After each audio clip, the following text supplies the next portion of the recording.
kemarin soal di Solo itu sudah dianulir ya pemikiran itu. Soal Jakarta itu Prof Mahfud bilang ikuti, cermatin terus apa yang terjadi. Ya, nah gitu. Terus terkait apa namanya kericuhan yang semakin hari kan semakin banyak, Prof. Yang seperti saya bilang tadi, apa kira-kira langkah-langkah strategis supaya tidak melebar? Tidak, langkah strategisnya itu adalah ya makanya sekarang kan tinggal 20 hari ini sebelum pengumuman. Ya angket ini yang harus segera gitu. Jadi satu harapan tinggal angket aja. Pengadilan politik. Ya. Jadi kalau selain pengadilan politik apa yang kira-kira bisa ditembus secara katakan membawa data fakta ke MK. Itu kan masih lama prosesnya. Maksudnya itu untuk meredam. Ini kita menyambut Ramadan. KPU tanggal 20 ngumumkan ya. Ya, arti dalam waktu hari-hari ini. Hari-hari ini anu aja pressure daripada masyarakat. Ya, pressure masyarakat. Kemudian ya kepung KPU itu ya dengan baik. Kemudian di daerah juga begitu bergerak masif untuk menolak hasil pemilu curang. Itu barangkali cuma. Jadi kita untuk hal ini susah juga, kita harus bicara detail satu persatu ya. Di Aceh bagaimana, Sumbar gimana, dan seterusnya. Nah, panjang ini. Jadi saya rasa ini singkat saja, Bib. Yang penting kita mengucapkan maaf lahir batin kepada netizen kita. Kita akan memasuki bulan Ramadan. Ini kan pakaiannya sudah pakaian apa ta'aruf, apa iktikaf. Ya, yang jelas kita ada nanti untuk mengikuti tarawih dan sebagainya. Ya, memang di bulan Ramadan ini kita berharap, Prof ya. Kita berharap itu ada satu semacam kesejukan politik ya. Kesejukan politik sehingga semua masalah-masalah itu diselesaikan dengan kepala dingin. Gitu. Biasa dingin-dinginnya, Bib. Bulan puasa pun juga ada perang, Bib. Perang apa itu? Oh iya, kalau ngomong soal perang ya memang di setiap Ramadan itu bulan perjuangan. Bulan perjuangan. Tapi perang melawan hawa nafsu.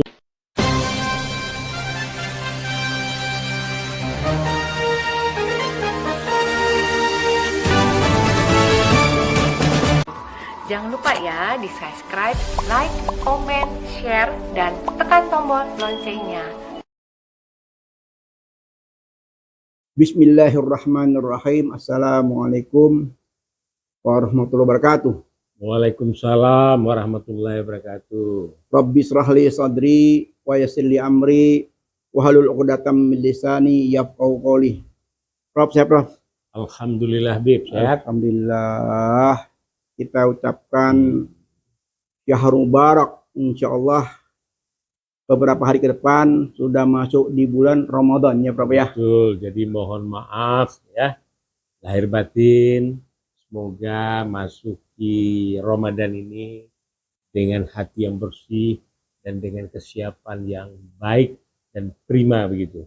Baik. Jadi memang kalau kita melihat akhir-akhir ini, Prof ya, kita menghimbau dalam kesempatan ini dalam bisik-bisik politik kenegaraan dengan Prof Abbas Taha ini tidak lain tujuannya damai ya, karena kita melihat potensi perpecahan akibat daripada pilpres dan pileg ini semakin hari semakin nyata di sana sini. Ini merupakan bara api, Prof, yang kita khawatir apabila didiamkan bisa terbakar.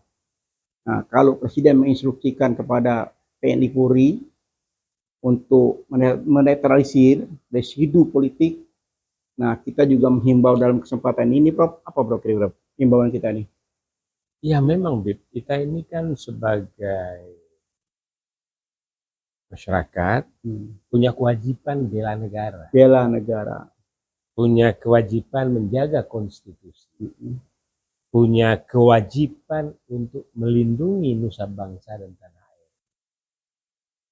Jadi apa yang disampaikan Pak Jokowi kepada aparatur ya, alat negara itu TNI Polri, ya itu bisa saja karena mungkin melihat kondisinya tidak baik-baik saja. Karena bicara tentang hidup politik ya. Nah, saya tidak akan panjang lebar menjelaskan residu politik, tapi adalah begini. Salah satu bentuk residu itu adalah kecurangan yang terjadi sehingga menimbulkan kericuhan.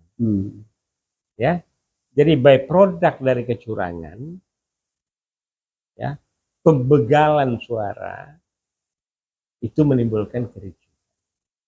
Dan ini terjadi di mana-mana, ya. Nah, diawali dengan quick count yang melahirkan presiden kukual, yang ditengarai, ya, tokoh yang menggelegar ini adalah Qodri, seorang intelektual dari kampus ternama UI, dengan, ya, sumringahnya menyatakan ya memang demikian katanya. Nah, padahal kita tahu yang namanya quick count dan real quick count itu adalah melihat kecenderungan masyarakat atau penduduk atau pemilih khususnya mana dari kontestansi ini yang akan mereka pilih. Ini. Nah, kemudian pada lanjutnya, ya, proses pemungutan suara itu di TPS boleh ada kericuhan-kericuhan, ya, soal saksi dalam yang dikenal, saksi luar, ya. Nah, kemudian waktu menghitung itu ada yang dikunci, ya, di ruangan tertutup. Ya, artinya itu banyak sekali hiruk pikuk, ya. Ya. Hiruk pikuk yang mengkhawatirkan kita selama ini kan semakin hari kan muncul di mana-mana. Muncul di mana-mana. Nah, menurut Prof apa nih jalan keluarnya gitu? Kalau ini kan sudah terjadi nih. Kalau kemarin kan kita baru kecurigaan, ya. Kecurigaan kecurangan, kecurigaan masalah perhitungan sekarang. Hari-hari ini kan sudah berproses. Iya, dan sangat mengkhawatirkan. Betul. Kita sebagai pengamat dan mengkritisi perilaku politisi. Nah, ya, inilah yang katanya tadi kalau pra pemungutan itu ada TSM, kemudian di pemungutan terjadi sesuatu. Nah, ini seperti masalah itu, masalah problem, ya, problem itu penyimpangan dari seharusnya. Itu bagaikan air, sekecil-kecilnya pori-pori air itu akan mengalir, membesar, maka terjadilah kehancuran, kemegahan pembangunan Cina yang di Tibet itu meruntuhkan kebanggaan mereka, jalan raya tumbang, terowongan hancur semua itu, ya. Nah, ini bisa terjadi juga. Jadi rembesan-rembesan kecurangan, rembesan penipuan, rembesan pembegalan suara, ya, makin hari makin terkuak. Nah, lebih terkuak lagi pada saat adanya pleno di kecamatan. Ada yang berkelahi dia, ada yang KPPS-nya kabur. Nah, itu saya maksud, Prof. Ini kan sudah mulai terjadi semua. Ya. Apa kira-kira langkah-langkah strategis baik itu penyelenggara pemilu maupun pemerintah saat ini, apa langkah-langkah yang kalau polisi sebagai pengayom dan penjaga keamanan ketertiban masyarakat, ya dia mengamankan supaya tidak terjadi anarkis dan memberitahu jalankanlah yang sebaik-baiknya.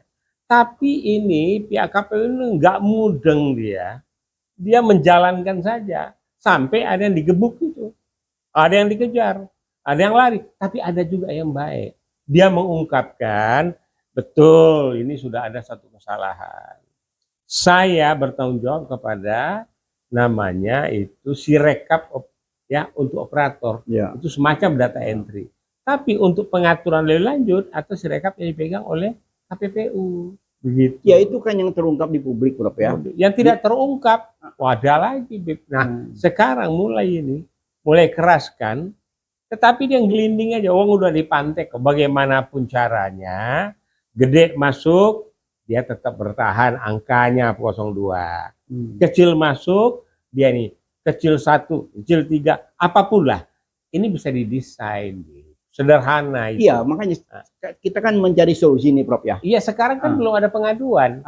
Sudah banyak, banyak. Iya, tapi kan sudah ada, selesaikan di tempat kan. Ada yang sudah ke pengadilan katanya, ada yang sudah dihukum, ya. Tapi karena ini masif, ujung-ujungnya adalah minta ditolak ini hasil pemilu curang ini, gitu, bro. Meningkat lagi heboh karena KPU-nya enggak juga. Sudah 4 kali peringatan terakhir, Bawaslu-nya juga begitu, maka jalan keluarnya adalah politik lewat DPR, MK, hitung-hitungan, kemudian ya pressure dari civil society. Ini tiga-tiganya konstitusi. Nah, kalau ke MK kan yang ditakutkan adalah ada paman kita di situ. Tapi saya rasa enggak. Karena MK kemarin soal di Solo itu sudah dianulir ya pemikiran itu. Soal Jakarta itu Prof. Mahfud bilang ikuti, cermatin terus apa yang terjadi. Ya, nah gitu. Terus terkait apa namanya kericuhan yang semakin hari kan semakin banyak, Prof. Yang seperti saya bilang tadi, apa kira-kira langkah-langkah strategis supaya tidak melebar? Tidak, langkah strategisnya itu adalah polisi laksanakan tugasnya, TNI juga melaksanakan tugasnya, tapi yang betul itu adalah Bawaslu, tapi Bawaslu KPU ini mudeng, nggak mau ini dia. Ya makanya sekarang kan tinggal 20 hari ini sebelum pengumuman. Ya angket ini harus segera gitu. Jadi satu harapan tinggal angket aja. Pengadilan politik. Ya. Jadi kalau selain pengadilan politik apa yang kira-kira bisa ditembus secara katakan? Iya, membawa data fakta ke MK. Itu kan masih lama prosesnya. Maksudnya itu untuk meredam. Ini kita menyambut Ramadan nih. KPU tanggal 20 ngumumkan ya. Ya arti dalam waktu hari-hari ini. Hari-hari ini ya angket itulah. Ya angket masih lama, nunggu masih proses. Ya itu sih ya, itu anu aja pressure daripada masyarakat. Ya, pressure masyarakat, kemudian ya kepung KPU itu ya dengan baik, kemudian di daerah juga begitu bergerak masif untuk menolak hasil pemilu curang. Itu barangkali cuma. Jadi kita untuk hal ini susah juga, kita harus bicara detail satu persatu ya. Di Aceh bagaimana, Sumbar gimana, dan seterusnya. Nah, panjang ini. Jadi saya merasa kita tunggulah. Sekarang kan tanggal berapa ini? 6 Bib ya. Nah, tanggal 8 kita akan lihat akan ada pergerakan besar, karena tanggal 9 katanya akan ada pressure group dari masyarakat. Jadi dari civil society semuanya. Tidak pakai atribut. Ini gerakan rakyat tolak pemilu curang. Sudah menggelinding berarti ya. Jadi saya rasa ini singkat saja, Bib. Yang penting kita mengucapkan maaf lahir batin kepada netizen kita. Kita akan memasuki bulan Ramadan. Ini kan pakaiannya sudah pakaian mau apa ta'aruf, apa iktikaf. Yang jelas kita ada nanti untuk mengikuti tarawih dan sebagainya. Ya memang di bulan Ramadan ini kita berharap ya. Kita berharap itu ada satu semacam kesejukan politik ya. Kesejukan politik sehingga semua masalah-masalah itu diselesaikan dengan kepala dingin. Gitu. Biasa dingin-dinginnya, Bib. Bulan puasa pun juga ada perang, Bib. Perang apa itu? Oh iya, kalau ngomong soal perang ya memang di setiap Ramadan itu bulan perjuangan. Bulan perjuangan. Tapi perang melawan hawa nafsu ya. Nah, ini nafsunya kebangetan ya enggak? Jadi kalau ngomong soal perang itu begitu selesai perang yang begitu besar, Nabi bilang apa itu tidak besar. Nanti ada satu saat perang yang lebih dahsyat lagi. Saat ini, Bro. Perang melawan hawa nafsu kekuasaan yang begitu menggebu-gebu ingin berkuasa, ini bikin orang lupa diri, Bro. Nah, karena ini syahwat berkuasanya besar. Iya. Nah, libidonya ini libido tingkat tinggi. Itu dia, makanya kita berharap. Jadi harus dicari herbal yang baik supaya diturunkan libido syahwat kekuasaannya ini. Iya, karena di Ramadan ini kita berharap elit-elit politik juga menyadari ya bahwa mudah-mudahan di Ramadan ini mereka tuh menyadari bahwa saatnya untuk calling down ya, Prof ya. Jangan sampai kita terjadi kerusuhan sana sini, kan kita tidak berharap ya. Jadi suksesi kepemimpinan karena memang sudah proses nasional setiap 5 tahun berganti, kekuasaan berganti 5 tahun, maksimum 10 tahun. Ya kita tidak berharap penggantian ini menimbulkan masalah. Karena itu Prof ya. Karena kita kepengen rakyat ini semakin hari semakin sejahtera. Karena kita semakin hari kan semakin perhatiin. Ini semua serba mahal ya. Kondisi ekonomi semakin karut-marut. Nah, kalau kondisi politik ini tidak reda dalam waktu dekat ini, Prof, kita khawatir, Prof. Ya, kita khawatir di Ramadan ini kita bahkan menjadi makin gaduh. Nah itu kita tidak harapkan Prof ya. Betul. Nah, mungkin apalagi yang himbauan Prof Saya rasa kepada sementara himbauan anulah, ramaikan masjid, ramaikan tarawih, kita berdoa untuk keselamatan bangsa ini. Mudah-mudahan ya para kiai habaib yang mendukung hal yang tidak benar itu hendak kembali dibuka pintu hatinya dan supaya jangan khatamallahu lah ya. Jadi begitu saya doa, lisan, fisik. Nah, jangan sampai ke sana nanti. Kalau fisik sekarang ini baru demo-demo kecilan. Yang kata Menko Polhukam sekarang itu, Cahyo bilang, itu cuma riak-riak. Kita lihatlah riak. Sebab air beriak tanda tak dalam, tapi riak besar itu tsunami. Nah, yang kita khawatirkan nanti ada tsunami civil society yang akan menjadikan perubahan drastis terhadap kepemimpinan di negeri ini dan juga adanya perubahan di dalam sistem pemerintahan yang tidak mengacu pada kekuasaan tapi mengacu kepada hukum adalah panglima. Begitu aja. Iya, jadi kalau kita melihat kembali ke Prof yang tadi tentang apa namanya sunatullah ya, yang mana kalau memang kita tidak bersyukur, azab Allah kan akan turun kan. Oh iya, ini kita khawatirkan ya. Timbul macam musibah sana sini. Oh sudah banyak musibah yang di Anobi. Ada musibah dahsyat yang saya berikan. Tahu Ligitan deh. Ya. Tahun 55. Yang di Jawa Tengah itu. Ya.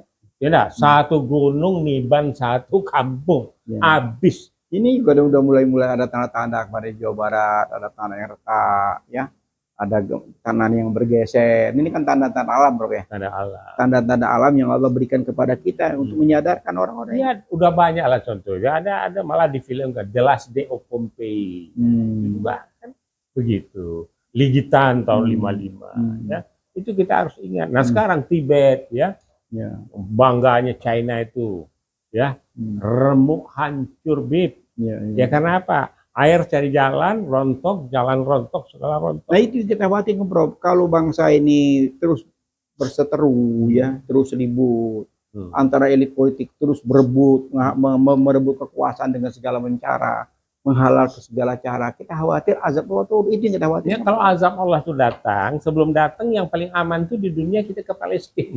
So, kalau ada Dajjal datang, itu yang paling aman tuh kita ke Palestina. So, di Palestina itu apa? Yahudi itu ngumpet dia di belakang kayu, pohon kayu itu ngomong, ini ada Yahudi ini, dibeli batu itu nanti itu ya, nanti akhir zaman ya. Ya, tapi sekarang begini aja lah ya. Jadi kita doakan bulan puasa ini membawa berkah. Itu aja Bu. Membawa berkah dan membawa kedamaian ya. Itu karena tanpa damai kita akan semakin terpuruk ya. Betul. Nah, itu tidak kita harapkan ya. Jadi mungkin sudah begitu banyak ya orang yang bersuara ya, sudah tidak terhitung ya suara-suara yang apa namanya menyampaikan aspirasi ini, sehingga kita sudah bahasa apa lagi yang kita harus ungkapkan Prof ya. Rezim ini masih tetap kekeh dengan caranya gitu loh. Nah mudah-mudahan di Ramadan ini bisa berubah ya Prof ya. Mudah-mudahan semua itu Allah yang menentukan. Oh kembali kita doa ya. bekerja. Cuma nggak usah lewat gorong-gorong lah. Oke. Baiklah Prof Abbas Thoha, kita akhiri bisik-bisik menjelang Ramadan. Insya Allah di Ramadan ini Allah berikan kita kesehatan ya. Kesehatan, panjang umur, semua hajat gabul ya. Bangsa juga tidak terpecah belah ya dengan diselamatkan dengan datangnya Ramadan ini ya. Kita berharap. Baiklah kita akhiri dengan wabillahi taufik wa hidayah. Wassalamualaikum warahmatullahi wabarakatuh. Marhaban ya Ramadan, marhaban ya Ramadan, marhaban ya Ramadan.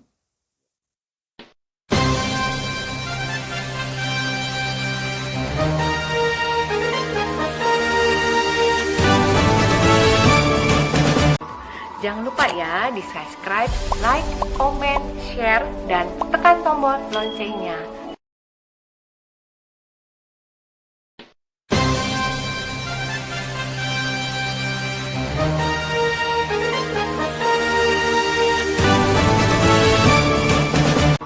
Jangan lupa ya di subscribe, like, komen, share, dan tekan tombol loncengnya.